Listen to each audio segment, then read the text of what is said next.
তুমি কি তোমার নেক্সট ইভেন্টের জন্য কোনো ইউনিক ক্যাটারার খুঁজছো? তাহলে এই ভিডিওটা শুধুমাত্র তোমার জন্য। সেদিন আমি চলে গেছিলাম হলদিবাড়িতে একটি রিসেপশন পার্টিতে। প্রথমে ঢুকেই কামড় বসালাম গরম গরম ভাজা জিলিপিতে। তারপর ট্রাই করেছিলাম চিকেন কাবাব, এরপর ফুচকাও ট্রাই করেছিলাম, এছাড়া চিকেন পকোড়াও ছিল। এই শীতে গরম গরম কফিটা খেতে কিন্তু বেশ লাগছিল। ক্যাটারিং এর তরফ থেকে গেস্টদের খাওয়া দাওয়ারও সার্ভ করা হচ্ছিল। চলো যাই মেন খাওয়া দাওয়ার পর্বে। রান্না থেকে শুরু করে পরিবেশন সবকিছুতেই কিন্তু প্রপার হাইজিন মেনটেন করেছিল। প্রথমেই পাতে পড়ে গেল স্যালাড, কড়াইশুটির কচুরি আর আলুর দম। হালকা পুর ভরা কচুরি দিয়ে আলুর দমটা খেতে বেশ লাগছিল।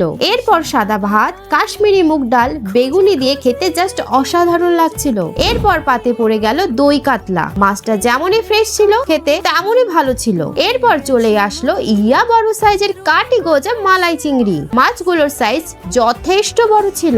এখন সেই আমার ফেভারিট পোলাও আর রসালো কষালো মাটন খাওয়ার পালা। মাটনটা প্রপার সুসেদ্ধ হলে আর কি চাই। পোলাওয়ের সাথে মাটনের কম্বিনেশনটা জাস্ট অনবদ্য ছিল।